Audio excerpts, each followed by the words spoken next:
So Walter's basically saying he's working on a book project that he's writing, and that has him very intellectually stimulated and engaged.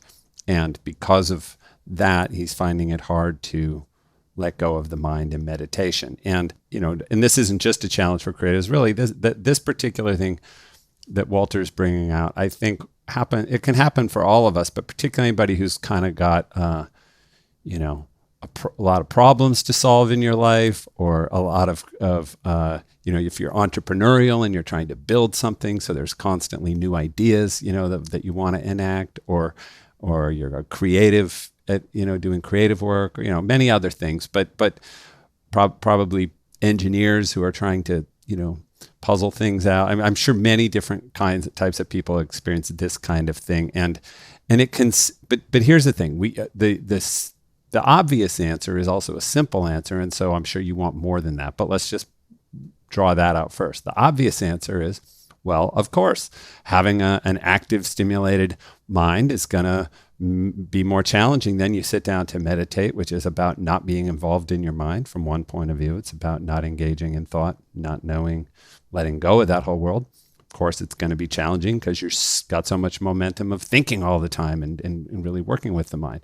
So great. So it's harder. So that means you have to meditate more, and you have to do it with more commitment and more humility and more kind of determination and intention to really do it. But, think about it. We're only saying, hey, take half an hour a day, or, an hour a day, and just set all that aside. You've got the other, whatever, 16 waking hours of your day to do that. Wouldn't it be good to just let it go for a little while?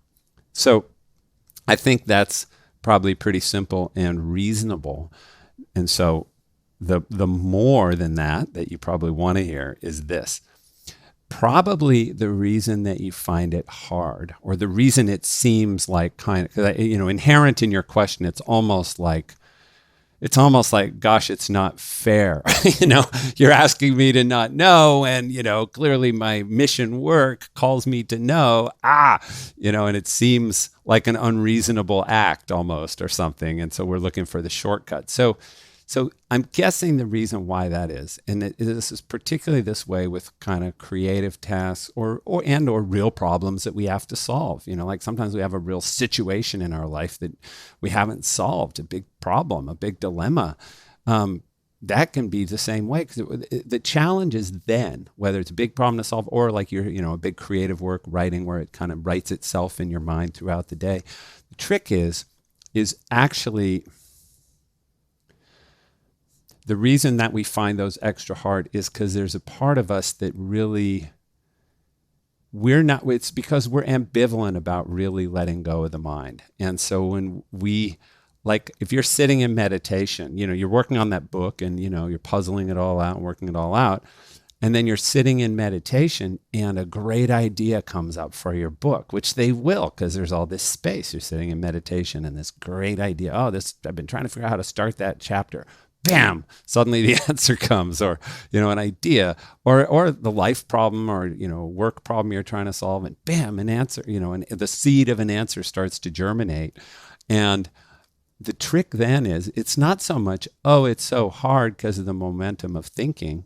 It's that I really am more invested in solving my problem, or I'm more invested in getting this creative work done, or, taking it the next step, than I am in discovering the mystery of my own inner being and true nature, and making room for something beyond all of that to begin to come through and animate me.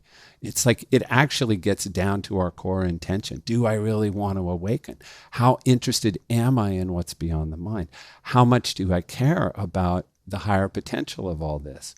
And it's in those moments what kind of gets revealed to us is like, oh, really, I just want to solve my problem. Really, I just want to get my creative work done. That feels like a higher priority in the moment when it comes, because we're so invested in it.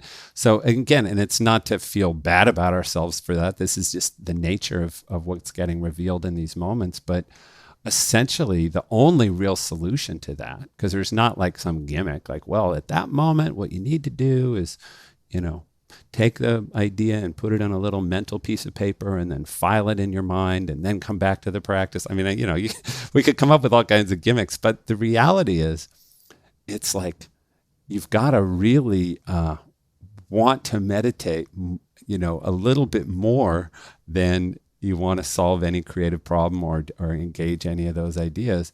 And that means you have to value that opportunity that the time in meditation represents. And if you really get to, through contemplation, through reflection on the importance of it, on the significance of spiritual practice, we come to a place where we just know, I have this hour or this half hour to do this practice, and this is by far more important than any great idea that could come during that time.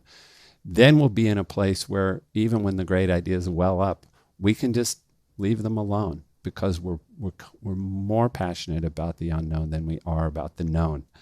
And it's my experience that if we do this and we let ourselves plant our stake in the infinite or set our anchor in the unknown, we'll find that the creativity and flow in our life multiplies as a result, and all of those creative questions and problems will get solved in their own way, but not in meditation. So